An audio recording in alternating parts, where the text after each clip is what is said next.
Hello दोस्तों। तो स्वागत है आपका दोस्तों लेक्चर 3 में परमार सर के हिंदी नोट्स के लेक्चर 3 में आपका स्वागत है।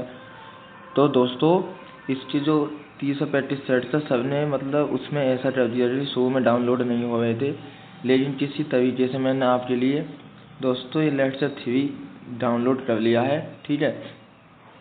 और इसके मैं आपको PDF भी इसकी थोड़ी बहुत देर में डाल दूँगा टेलीग्राम चैनल पर, ठीक है दोस्तों।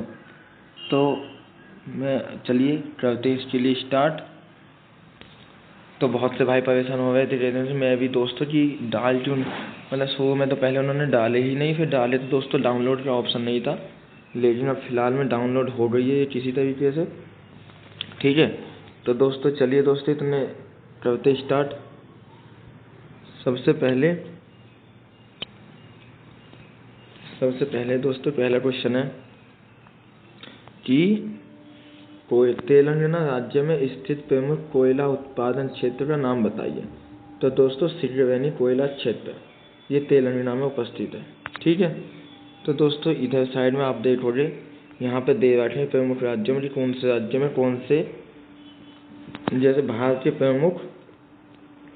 प्रमुख कोयला उत्पादक क्षेत्र झारखंड में कौन कौन से हैं दोस्तों, झरिया, बोकारो, कर्णपुरा और गिरिडीह, ये झारखंड के कोयला क्षेत्र में दोस्तों कोयला क्षेत्र उत्पादक में जहाँ पे कोयला का उत्पादक होता है दोस्तों।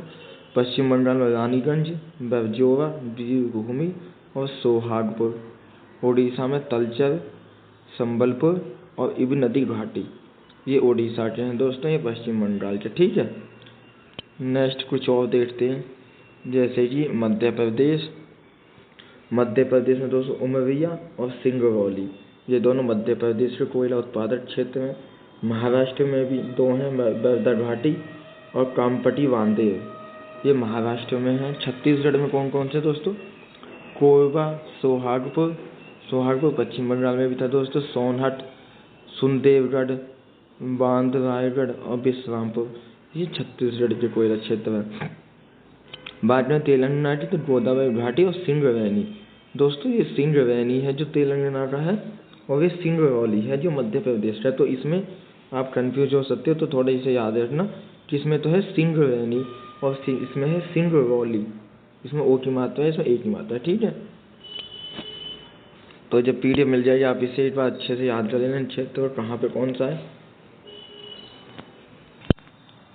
तो दोस्तों इसमें है कोयला को अन्य नाम कौन कौन से हैं, दफन धूप भी कहते हैं, काला हीरा और काला सोना भी इसको कहा जाता है दोस्तों कोयले को।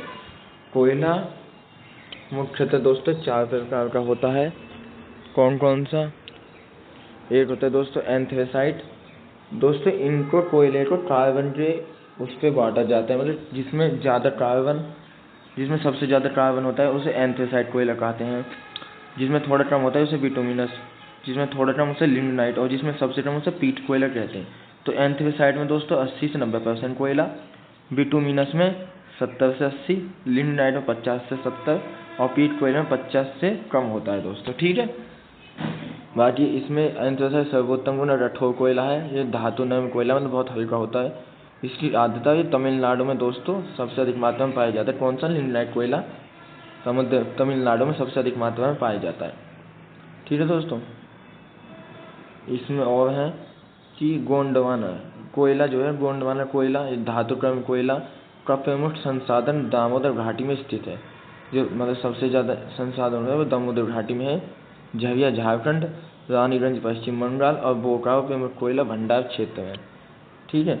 गोदावरी, महानदी, सोन और वर्धा घाटियाँ भी कोयला जमाव करती हैं। तृतीय कोयला मेघालय, असम, अरुणाचल प्रदेश और नागालैंड में भी पाया जाता है। नेक्स्ट क्वेश्चन दोस्तों, क्वेश्चन नंबर ये मिलान करना है, ठीक है, कि कॉलम ए इसको कॉलम ए को कॉलम बी से मिलाया तो दोस्तों अक्षय को मिलाया जाएगा नंबर 2 से, यानी अक्षय का मतलब गुरुत्वाकर्षण, आणविक तनाव, रासायनिक क्रियाएं और द्रव्य संचालन यानी कि गुरुत्वाकर्षण, अपवर्तन और परिवहन यानी कि गतिज ऊर्जा दोस्तों, और अनाच्छादन का मतलब है और डी, पृथ्वी की सतह पर कार्य करने वाली बाहरी परतें। अब दोस्तों इन्हें अच्छे से समझते हैं कि इनके मतलब इनके अंदर क्या क्या चीज़ें होती हैं। ठीक है, ये तो मिलान हो रहा है, अभी तो इसको डिटेल में समझते हैं। जैसे कि अपक्षय क्या है, तो अपक्षय चट्टानों, खनिजों, मानव निर्मित संरचनाओं का टूटना ही अपक्षय कहलाता है। अब यहाँ में अपक्षय दो प्रकार का होता है, एक यांत्रिक अपक्षय और एक रासायनिक अपक्षय और एक जैविक अपक्षय, 3 प्रकार का होता है। यांत्रिक अपक्षय क्या है, तापमान और दबाव में परिवर्तन से खनिज संरचना में कोई परिवर्तन हुए बिना, मतलब उस किसी भी कोई खनिज संरचना है उसमें कोई बदलाव नहीं हुआ, वो बिना चट्टानें टूट जाती, मतलब कोई बदलाव नहीं हुआ लेकिन टूट जाती हैं, तो उन्हें यांत्रिक अपक्षय कहते हैं। रासायनिक अपक्षय क्या है दोस्तों, जिनमें रासायनिक अभिक्रियाओं से खनिजों की संरचनाएं बदल जाती हैं। इसमें बदलती नहीं है और टूट जाती हैं, लेकिन इसमें संरचना बदल जाती है। ठीक है, जैसे ऑक्सीकरण, अपचयन, जलयोजन, विलयन, ये उदाहरण है। जैविक अपक्षय का मतलब है जीवित जीवों जैसे कि केंचुआ, तीर्थंकर आदि की गतिविधियों के माध्यम से चट्टानों मृदाओं का टूटना। ठीक है, नेक्स्ट दोस्तों, द्रव्यमान संचालन का क्या मतलब है, तो द्रव्यमान संचालन यानी कि मौसमी अपक्षय का पूर्व आवश्यक नहीं है, लेकिन यह बड़े पैमाने पर गति में सहायता करता है। तो थोड़ा सा इसे याद रखिए, भाई मौसमी अपक्षय से संबंधित है, द्रव्यमान संचालन जो है मौसमी अपक्षय से संबंधित है। अपवर्तन या परिवहन का क्या मतलब है, अपवर्तन या परिवहन मतलब बाह्यस्थनीय प्रक्रिया, यानी कारक है जल और गति, इसे गतिज ऊर्जा याद रखना दोस्तों, इसमें मोटा मोटा गतिज ऊर्जा से संबंधित है। ठीक है, अनाच्छादन का मतलब है, अनाच्छादन एक भूवैज्ञानिक प्रक्रिया है जिसमें हवा, पानी, बर्फ और लहरों जैसी विभिन्न शक्तियों द्वारा पृथ्वी की सतह से चट्टानों और मिट्टी को हटाया और नष्ट किया जाता है, जिससे भू आकृतियों की ऊंचाई और राहत कम होती है। यह अपक्षय और अपवर्तन जैसी प्रक्रियाओं का समूह है जो पृथ्वी की सतह को समतल करने के लिए जाना जाता है। ठीक है दोस्तों, यह अपक्षय और अपवर्तन जैसी प्रक्रियाओं का यानी कि एक समूह है, उसे अनाच्छादन कह देते हैं। ठीक है, पटल विरूपण क्या है, पटल विरूपण पृथ्वी की भूप्रकृति में झुकाव, बलन यानी मोड़ और भ्रंश यानी दरार जैसी प्रक्रियाओं से चट्टानों के विरूपण और गति को कहते हैं। यह एक धीमी गति से होने वाली अंतर्जात भू आकृतिक प्रक्रिया है जो पृथ्वी की सतह पर पर्वत निर्माण, महाद्वीपों, उत्थान और भूकंप जैसी विषमताओं को उत्पन्न करता है। ठीक है दोस्तों, बाकी हल्का सा पढ़ लेना, बाकी ज़्यादा टमाने की जरूरत नहीं है इस चीज़ को। ठीक है दोस्तों, क्वेश्चन नंबर 3 है, कलर दूसरा ले लेते हैं दोस्तों। ठीक है, इसमें से निम्नलिखित में से कौन सा भारत में जनसंख्या वृद्धि चरण को उसकी प्रमुख विशेषता से सही से मेल खाता है, तो इसका ऑप्शन नंबर हो जाएगा बी, गिरती मृत्यु दर और उच्च प्रजनन क्षमता के कारण जनसंख्या विस्फोट। तो दोस्तों आप अभी हम डिटेल में जानते हैं कि क्या है। तो सबसे पहले जनसंख्या संक्रमण मॉडल क्या है ये जानते हैं। सामाजिक और आर्थिक विकास के माध्यम से उच्च जन्म और मृत्यु दर वाले देशों के संक्रमण को कम जन्म और मृत्यु दर में समझाता है। जनसंख्या मॉडल जो है ये समझाता है, और इसने भारत की जनसंख्या को 4 चरणों में बांटा है दोस्तों। चरण 1 है 1901 से 1921 तक, इसमें क्या है स्थिर चरण के रूप में जाना जाता है इसको, क्योंकि भारत ने अकाल, महामारी और खराब स्वास्थ्य सेवा के कारण उच्च मृत्यु दर के कारण बहुत कम जनसंख्या वृद्धि का अनुभव किया। यानी पहले चरण में हमारी जनसंख्या में ज़्यादा वृद्धि नहीं हुई थी, क्योंकि बहुत सारी महामारियाँ, अकाल, इनके कारण बहुत हमारी जो मृत्यु दर वो बहुत ज़्यादा थी दोस्तों, जिससे जनसंख्या में कोई वृद्धि नहीं हुई, तो इसलिए इसे स्थिर चरण कहते हैं। ठीक है, चरण 2 है दोस्तों 1921 से 1951। इस चरण ने मृत्यु दर में गिरावट की शुरुआत को चिन्हित किया, यानी जो मृत्यु की गिरावट दर वो थोड़ी सी कम हुई, हालांकि जन्म दर उच्च बनी है, यानी जन्म दर उच्च रही। ठीक है, तीसरा चरण था दोस्तों 1951 से 81 का, इसमें तेजी से जनसंख्या वृद्धि की विशेषता है। क्योंकि दोस्तों मृत्यु दर में उल्लेखनीय गिरावट है, यानी कि स्वास्थ्य की सब चीज़ें सही कर दी गई, जिससे कि मृत्यु दर कम हुई और जन्म दर उच्च बनी रही, जिससे कि जनसंख्या में विस्फोट हुआ, इसलिए इसे जनसंख्या विस्फोट भी कहते हैं। ठीक है, चरण 4 1981 के बाद से, यानी 1981 के बाद से अब तक भी चरण 4 भी चल रहा है दोस्तों। इसमें क्या जनसंख्या वृद्धि में कमी आई, क्योंकि परिवार नियोजन और बढ़ती साक्षरता के कारण जन्म दर में गिरावट हुई है। यानी परिवार नियोजन और बढ़ती साक्षरता के कारण जन्म दर जो है वो कम हुई है और जनसंख्या भी कम हुई है जिसके कारण।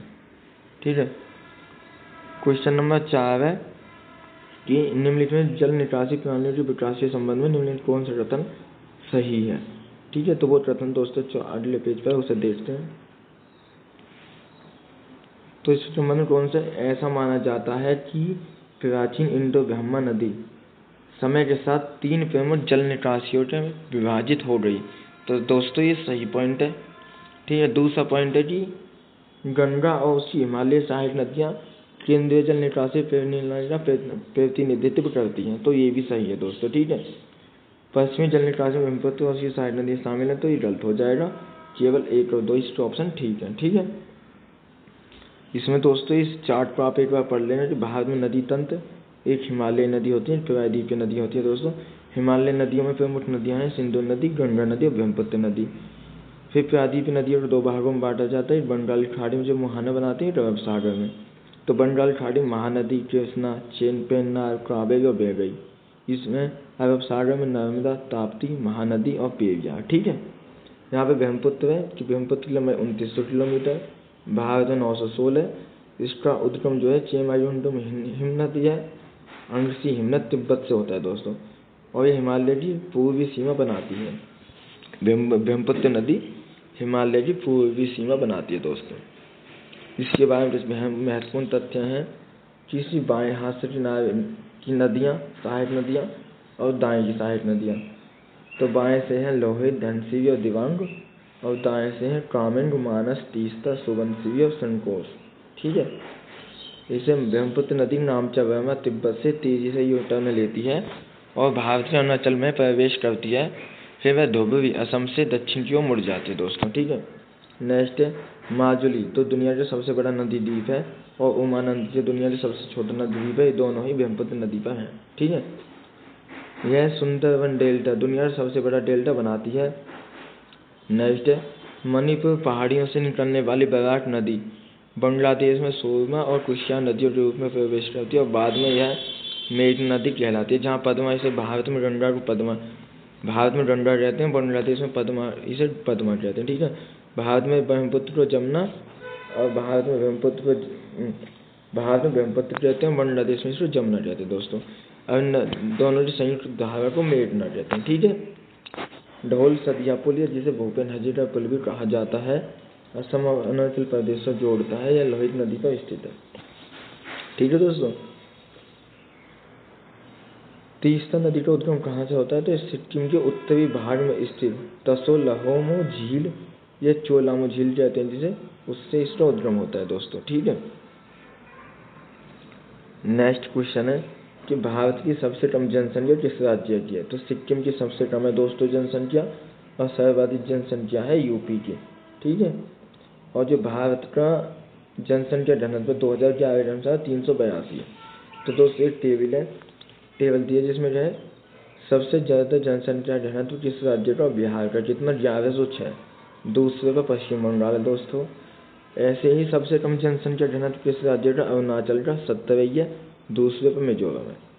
फिर केंद्र शासित प्रदेश है दोस्तों, सबसे ज़्यादा जनसंख्या घनत्व किस यूटी का है, तो दिल्ली का सबसे ज़्यादा 11,320। दूसरे पर चंडीगढ़। सबसे कम पूछे तो अंडमान निकोबार का है 46। ठीक है, अब ऐसे ही दोस्तों जिले भी पूछते, आजकल जो है जिले ज़्यादा पूछ रहा है। तो जिले, सर्वाधिक जनसंख्या घनत्व किस जिले का है, पूर्वोत्तर जिले का, और सबसे कम है दिबांग घाटी, अरुणाचल प्रदेश का। ठीक है, नेक्स्ट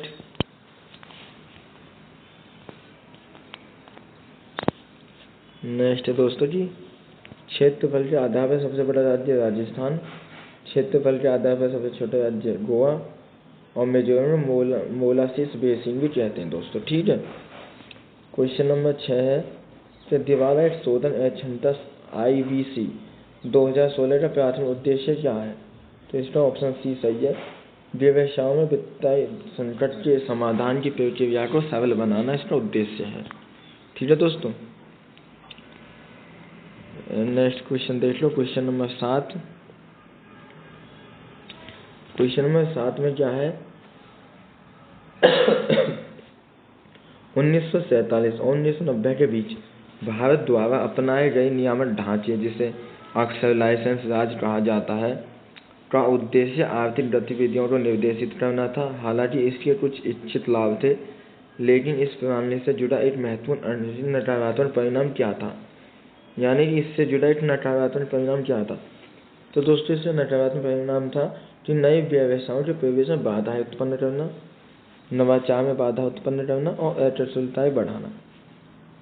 यानी दोस्तों 1951 से पहले क्या था कि हमें कोई ऐसा उद्योग खोलना है तो उसके लिए हमें सरकार से लाइसेंस, यानी बहुत सारे प्रोसेस था, जिसकी वजह से बहुत सारे लोग तो उसे कर भी नहीं पाते थे। ठीक है, तो इस वजह से बहुत सारी बाधाएं थी। बाकी पहला जो उद्योग नीति संकल्प आया था वो 1948 में आया था। इसने उद्योगों को 4 उसमें विभाजित कर दिया। पहला था सामरिक उद्योग, जिसमें सार्वजनिक क्षेत्र के उद्योग दिए गए थे। दूसरा था मूलभूत और या प्रमुख उद्योग, इसमें सार्वजनिक और निजी दोनों क्षेत्रों के जो उद्योग थे वो दिए गए थे। तीसरे में था दोस्तों नियमन और नियंत्रण की आवश्यकता वाले उद्योग, यानी कि यह रहेगा तो दोस्तों निजी क्षेत्र का उद्योग, लेकिन इस पर नियंत्रित रहेगा, यानी कि लाइसेंस की आवश्यकता होगी। जैसे चीनी, सीमेंट, वस्त्र इत्यादि के जो उद्योग थे उनके लिए लाइसेंस की आवश्यकता होती थी। एक चौथा उद्योग दोस्तों अन्य उद्योग, जिसमें निजी और सरकारी क्षेत्र की भागीदारी होती थी। ठीक है, next question number 8। Question number 8 है 1951 से पहले भारत में औद्योगिक विकास पर लाइसेंस राज्य प्रणाली का प्राथमिक प्रभाव क्या था। तो इसने प्रवेश में बाधाएं पैदा की, विस्तार में बाधा डाली और अकुशलता को बढ़ा दिया। किसने? 1951 से जो पहले लाइसेंस राज था उसने। ठीक है, लेकिन 1951 में नई औद्योगिक नीति के प्रमुख उद्देश्य क्या क्या थे? औद्योगिक निर्णय लेने में सरकारी भागीदारी को कम करना, ठीक है, तथा औद्योगिक लाइसेंस व्यवस्था को उदार एवं युक्तिसंगत बनाना, प्रौद्योगिकी हस्तांतरण की भूमिका, औद्योगिक क्षेत्र में विदेशी निवेश को मजबूत और प्रोत्साहित करना। नेक्स्ट क्वेश्चन नंबर 9, कम जीपीआई स्कोर क्या दर्शाता है। तो इसका आंसर नेक्स्ट पेज पर है दोस्तों। कम जीपीआई क्या दर्शाता है? शांति का उच्च स्तर, शांति के 2 उच्च स्तर को दर्शाता है दोस्तों। ठीक है, अब मानव विकास सूचकांक HDI को सबसे पहले पाकिस्तान अर्थशास्त्री महबूब उल हक ने 1990 में विकसित किया। उन्होंने भारतीय नोबेल पुरस्कार विजेता अमर्त्य सेन के साथ मिलकर इस सूचकांक को विकसित करने में सहयोग किया था, जिसका उद्देश्य देशों को केवल आर्थिक विकास के बजाय मानव कल्याण के आधार पर मापना था। ठीक है, एक इधर जानकारी दी दोस्तों टेबल में, वैश्विक शांति सूचकांक के आंकड़े अर्थशास्त्र एवं शांति संस्थान द्वारा जारी किए जाते हैं और HDI मानव विकास सूचकांक के आंकड़े संयुक्त राष्ट्र विकास कार्यक्रम UNDP द्वारा जारी किए जाते हैं। यह एक वार्षिक रिपोर्ट है जो देश को उनके मानव विकास के स्तर के आधार पर रैंक करती है, जिसमें स्वास्थ्य, शिक्षा और जीवन स्तर जैसे कारकों पर विचार किया जाता है। ठीक है दोस्तों, नेक्स्ट क्वेश्चन है राष्ट्रपति से रिलेटेड क्वेश्चन नंबर 10 कि भारतीय राष्ट्रपति चुनाव में विवाद सुलझाने के लिए कौन सा निकाय जिम्मेदार है। तो वो सुप्रीम कोर्ट है दोस्तों। ठीक है, राष्ट्रपति अनुच्छेद 52 से 62 तक है। भारत का देश का मुखिया है, भारत का प्रथम नागरिक है और देश का नामकरण मुखिया। दोस्तों इसकी टीवी के इसके अनुच्छेदों को याद करने की पकानी कोया दसम इसे करते हैं दोस्तों। अनुच्छेद 52 से राष्ट्रपति होगा और कार्यपालिका प्रमुख होगा। अनुच्छेद 53 में संघ की कार्यपालिका राष्ट्रपति में निहित होगी। 54 में राष्ट्रपति का निर्वाचन है, केवल निर्वाचित सदस्य ही भाग ले सकते हैं। 55 में चुनाव का तरीका है एकल संक्रमणीय मत, अनुपातिक प्रतिनिधित्व द्वारा यह प्रत्यक्ष चुनाव होता है। अनुच्छेद 56 में राष्ट्रपति का कार्यकाल जो 5 वर्ष का है दोस्तों। 57 में है राष्ट्रपति का पुनर्निर्वाचन। 58 में है राष्ट्रपति के चुनाव के लिए योग्यताएं, भारत नागरिक होना चाहिए, न्यूनतम आयु 35 वर्ष होनी चाहिए, लोकसभा के सदस्य के रूप में चुनाव के लिए योग्य हो और किसी लाभ के पद पर न हो दोस्तों। 59 में है कि राष्ट्रपति के पद की शर्तें और 60 में राष्ट्रपति की शपथ है। ठीक है, 62 में है कि व्यक्ति को भागने चुनाव कराने का समय, यानी कि मान लो राष्ट्रपति के पद पर रहते हुए मृत्यु हो जाए, इस्तीफा दे दे वो, ये महाभियोग के द्वारा हटा दिया जाए, इन सब स्थिति में उसके पद को दोबारा भरने के बारे में जानकारी वो 62 में दी गई दोस्तों। ठीक है, नेक्स्ट क्वेश्चन नंबर 11 तो भारतीय संविधान के अनुसार संसद के किसी भी सदन की बैठक के लिए आवश्यक जनपूर्ति कितनी है, यानी जनपूर्ति क्वोरम कितना है। तो दोस्तों सदन के कुल सदस्यों की संख्या का 1/10वां भाग ही क्वोरम या जनपूर्ति होता है। ठीक है, next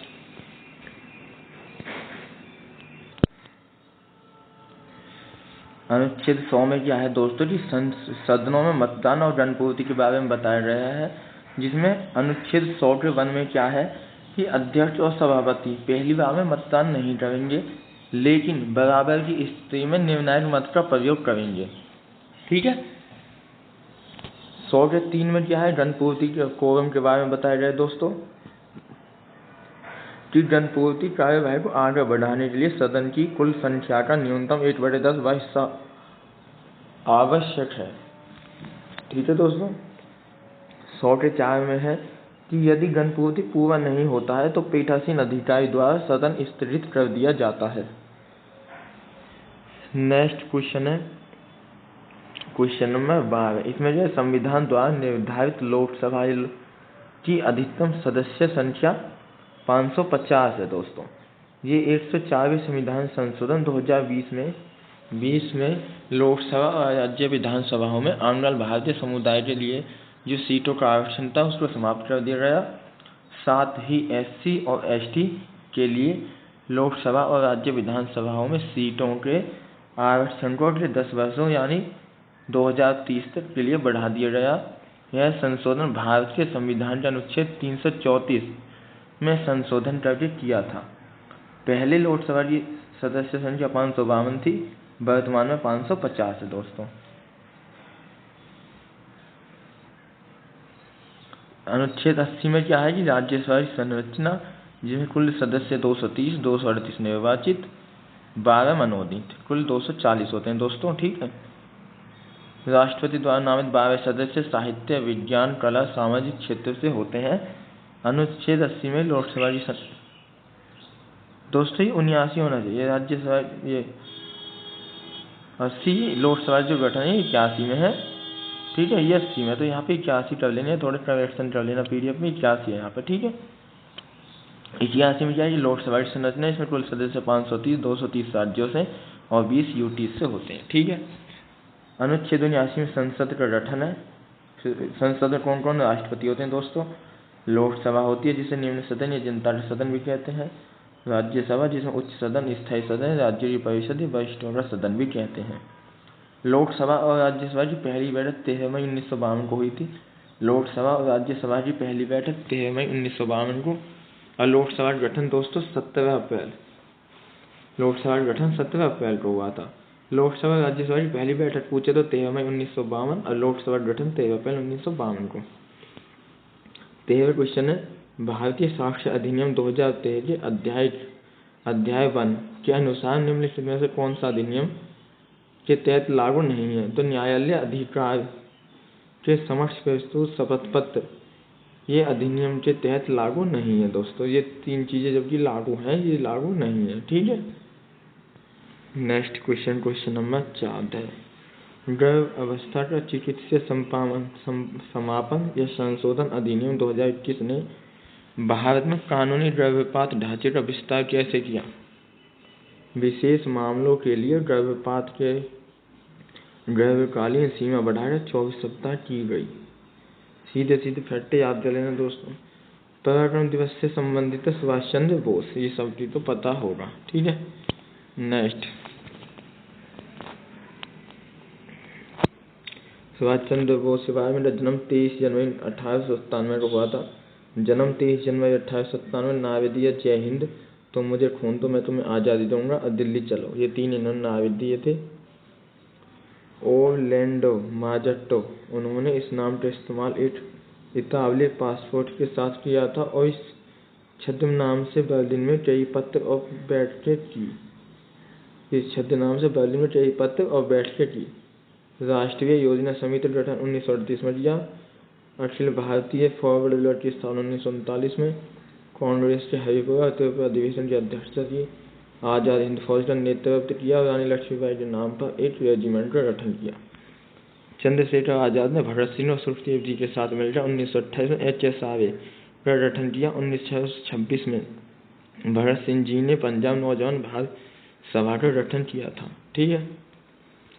next question number 16। Samugarh युद्ध औरंगजेब और किशनगढ़ राजकुमार के बीच लड़ा गया था। तो दारा शिकोह जो इसका भाई था। तो सामूगढ़ हो, धर्मत या देवराय ये तीनों ही औरंगजेब और दारा शिकोह के मध्य लड़े गए थे और सभी में औरंगजेब की जीत हुई थी दोस्तों। ठीक है। और ये हार गया था दारा शिकोह। औरंगजेब ने 1668 में बीजापुर और 1670 में गोलकोंडा को विजय किया।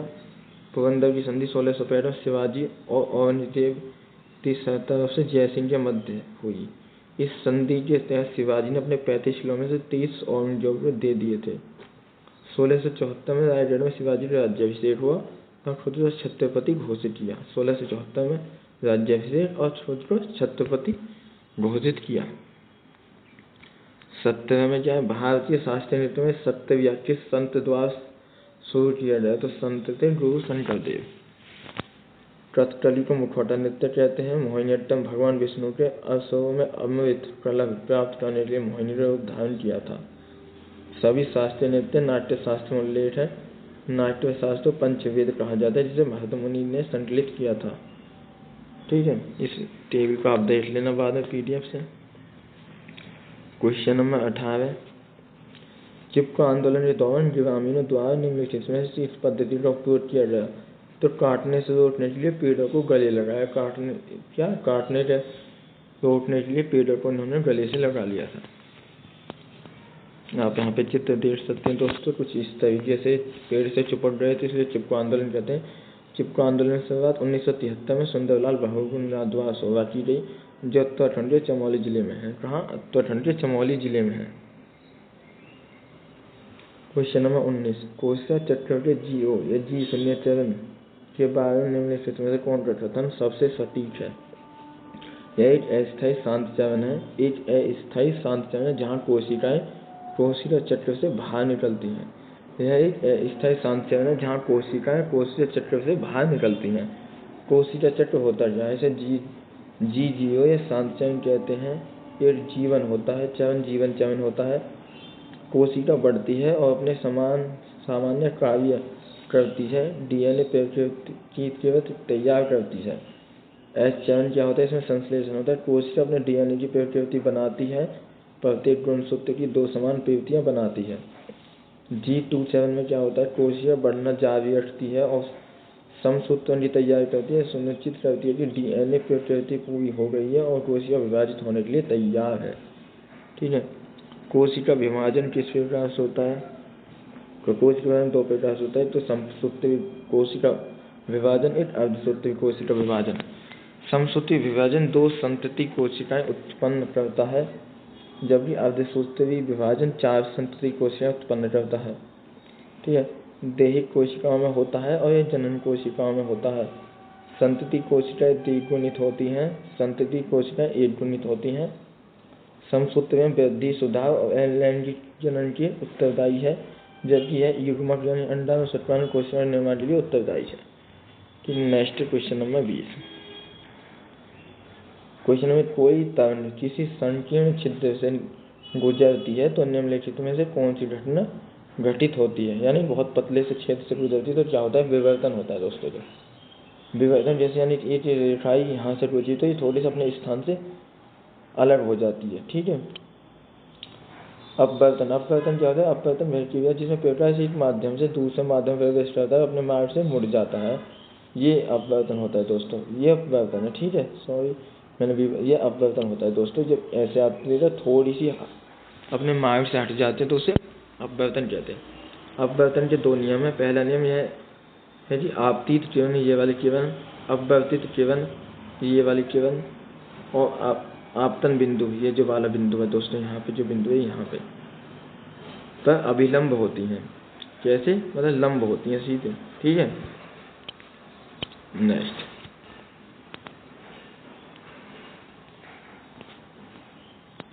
दूसरा नियम क्या है? स्नेल का नियम है, जो बताता है कि दिए गए रंग के प्रकाश और माध्यमों के युग्म के लिए आपतन कोण की ज्या sin 1 और अपवर्तन कोण लीजिए sin r का अनुपात एक स्थिरांक नियतांक होता है। परावर्तन क्या होता है? जब परावर्तन वह जिसमें पेवट्रास्टिविटी या अन्य तरह किसी सतह से टकरा कर वापस उसी माध्यम में लौट जाती है जिससे जो उत्पन्न हुई थी, उसे परावर्तन। परावर्तन के दो नियम है। पहला है आपतन कोण परावर्तन कोण के बराबर होता है। दूसरा है आपतित किरण परावर्तित किरण और आपतन बिंदु पर विलंब एक ही तल में होते हैं।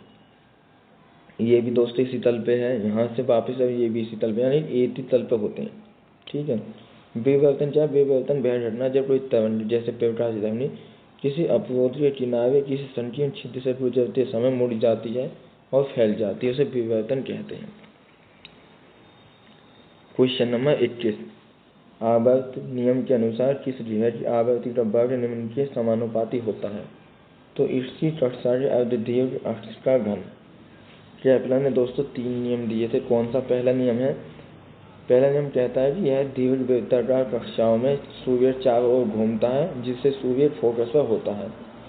दूसरा है बताता है ग्रहों को सूर्य से जोड़ने वाली रेखा समान समांतराल या समान क्षेत्रफल तय करती है, जिसका अर्थ है कि ग्रह सूर्य के पास होने पर भी तेज और दूर होने पर धीमा चलता है। तीसरा नियम है किसी ग्रह के परिक्रमण काल का वर्ग उस कक्षा के अर्ध प्रमुख अक्ष यानी ए के घन के समानुपाती होता है। ठीक है दोस्तों, ये यहाँ पे चित्र आप बाद में देख लेना। ठीक है। क्वेश्चन नंबर नेक्स्ट, निम्नलिखित कथनों पर विचार कीजिए। सूर्य ग्रहण में क्या होता है? सूर्य और पृथ्वी के बीच में चंद्रमा पृथ्वी पर छाया डालता है, ये सही है। चंद्र ग्रहण में अमावस्या चंद्र दौरान पृथ्वी चंद्र की छाया से होकर गुजरता है, ये गलत है दोस्तों। ठीक है, तो इनको समझ लेते हैं होते क्या। सूर्य ग्रहण का मतलब है कि एक ऐसी घटना जो जब होती है जब चंद्रमा पृथ्वी और सूर्य के बीच में आ जाता है। दूसरी बात चित्र के माध्यम से साथ के साथ देख लेना, बहुत अच्छे समझ आएगा। जैसे कि दोस्तों ये सूर्य ग्रहण, इस सूर्य ग्रहण में क्या होता है? सूर्य और पृथ्वी के बीच में चंद्रमा आ जाता है, तो इस स्थिति को सूर्य ग्रहण कहते हैं। सूर्य ग्रहण के दौरान चंद्रमा सूर्य को पूरी तरह से आंशिक रूप से ढक जाता है। जब चंद्रमा सूर्य को पूरी डिस्क ढक लेता है तो पूर्ण सूर्य ग्रहण हो जाता है। ठीक है। ऐसे ही चंद्र ग्रहण है दोस्तों, जब सूर्य और चंद्रमा के बीच में पृथ्वी आ जाती है तो चंद्र ग्रहण हो जाता है। चित्रों से याद रखोगे तो बहुत लंबे समय तक आपको याद रहेगा दोस्तों। ठीक है, बट इसको आप पढ़ लेना, इसको परिभाषा लो। ठीक है।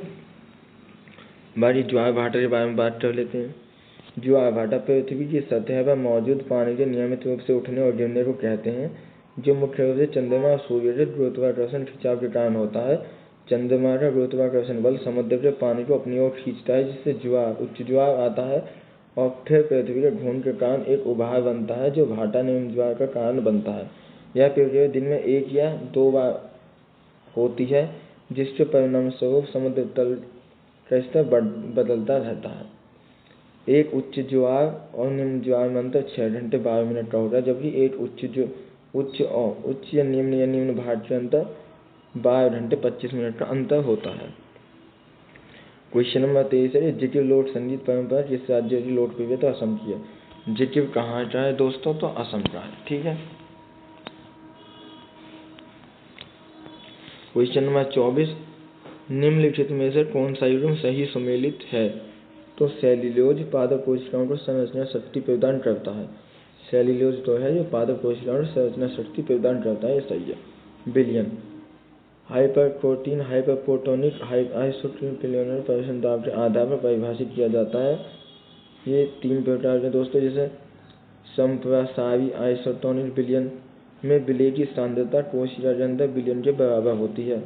इसमें तो बराबर होती है दोस्तों, इस तरीके से याद कर लो। इसमें अल्प प्रसारी या हाइपरटोनिक विलयन में विलयन की सांद्रता कम होती है और पानी का कोशिका के अंदर होता है, इसमें कम होती है, यानी कि माइनस में होती है, मतलब कम होती है। मान लो, याद कर लो हल्का सा कि अल्प में अल्प आ रहा है तो इसमें कम होती है, इसमें समय तो यानी समान होती है।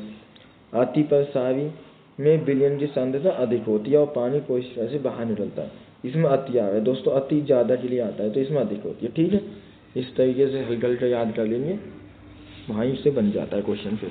ठीक है। कोशिका झिल्ली और कोशिका भित्ति में बारे में है। कोशिका झिल्ली ये जंतु कोशिका का सबसे भारी आवरण होता है। यह केवल पादप कोशिका का पादप जीवाणु केवल शैवाल में मौजूद होता है। ठीक है, यह एक पतली, लोचदार और लचीली संरचना है। यह एक अजीवित संरचना है, लेकिन जीवित नहीं होती है, मृत है। यह अर्धपारगम्य झिल्ली होती है, यह पूरी तरह से पारगम्य होती है। ठीक है, सूत्रकृमि का क्या होता है, कोशिका का ऊर्जा बनने के लिए एटीपी संश्लेषण होता है। एटीपी को ऊर्जा का मुद्दा भी कहा जाता है। आर्टरी सॉसेज होता है, इसे पढ़ लेना दोस्तों। ठीक है,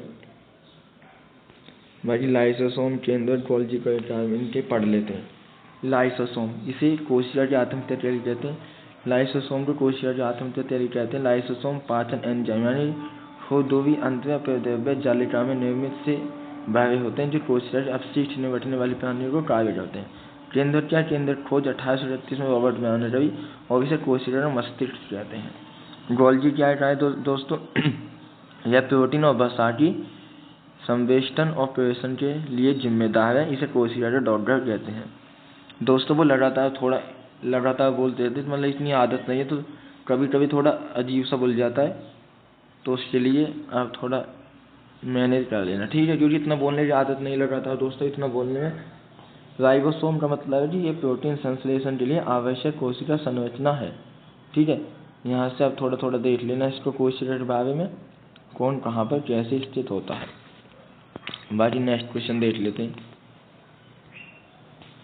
उस संगठन का नाम बताएं जिसने भारत के प्रमुख शहरों को जोड़ने वाले स्वर्णिम चतुर्भुज परियोजना को व्यवहार्य बनाया। तो वो है भारतीय राष्ट्रीय राजमार्ग प्राधिकरण यानी कि NHAI। स्वर्णिम चतुर्भुज क्या है? स्वर्णिम चतुर्भुज दोस्तों दिल्ली को मुंबई से, मुंबई को चेन्नई से और चेन्नई को कोलकाता से, कोलकाता को दिल्ली से जोड़ता है, तो इसे स्वर्णिम चतुर्भुज कहते हैं। कैसे चतुर्भुज? स्वर्णिम चतुर्भुज बन रहे हैं दोस्तों चतुर्भुज। तो स्वर्णिम चतुर्भुज परियोजना जिसकी शुरुआत 1999 में की गई थी, भारत के अधिकांश प्रमुख औद्योगिक, कृषि एवं संस्कृत केंद्रों जोड़ने वाला एक राष्ट्रीय राजमार्ग नेटवर्क है। यह भारत के 4 प्रमुख महानगरों अर्थात दिल्ली उत्तर, कोलकाता पूर्व, मुंबई पश्चिम और चेन्नई दक्षिण को एक जोड़ते हुए चतुर्भुज बनाता है। यह राजमार्गों की प्रणाली है जिसकी कुल लंबाई 5840 किलोमीटर या 3633 मील है। सबसे लंबा राष्ट्रीय राजमार्ग NH-44 है। यह 4112 किलोमीटर लंबा है। श्रीनगर को कन्याकुमारी से जोड़ता है और पहले इसे NH-7 के नाम से जाना जाता था। ठीक है, भारतीय राष्ट्रीय राजमार्ग प्राधिकरण के बारे में कि NHAI जो है समतल क्षेत्रों में सड़कों के निर्माण के लिए नामित होता है। यह 1995 में स्थापित किया गया। इसका मुख्यालय दिल्ली में है। लोक निर्माण विभाग जिसकी स्थापना 1854 में हुई थी, जिला और ग्राम स्तर पर सड़कों पर कार्य करता है। मोटर वाहन अधिनियम 1988 का है। मोटर वाहन अधिनियम 1988 का। राष्ट्रीय राजमार्ग प्राधिकरण अधिनियम 1988 का है। मोटर वाहन अधिनियम भी 1988 का है और NHAI अधिनियम भी 1988 का ही है।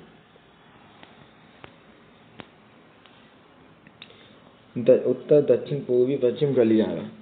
उत्तर दक्षिण और पूर्वी पश्चिम गलियारा भारत के प्रमुख शहरों को जोड़ने वाला राष्ट्रीय राजमार्ग नेटवर्क है।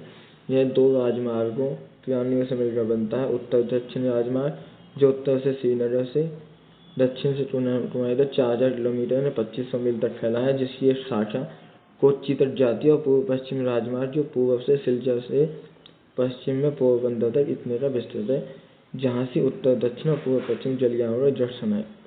सीमा सड़क संगठन ये BIR जो दोस्तों इसी सन 1960 में हुई थी। इसका उद्देश्य उत्तर और पूर्वी क्षेत्रों में सड़क निर्माण यानी पहाड़ों पर जो सड़क बनती है वो यही बनाता है दोस्तों। BIR की पूर्वी लद्दाख 1930 फीट की ऊंचाई पर उमलिन लद्दाख पर दुनिया की सबसे ऊंची मोटरवे की सड़क का निर्माण और डामरीकरण किया। BIR का आदर्श वाक्य है श्रीमने सबने साध्य में। ये दोस्तों लास्ट पेज है, इसमें ये राष्ट्रीय जलमार्ग के बारे में दिखाया गया, तो इसे आप पढ़ लेना कि NH1 जो है, NH1 हल्दिया से इलाहाबाद 16 से इतना है। लाभांतिक राज्य ये हैं दोस्तों इसके।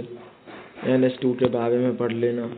NH6 यानी ये सब ये एक वो दी गई टेबल सी बॉक्स, इसे आप पढ़ लेना दोस्तों।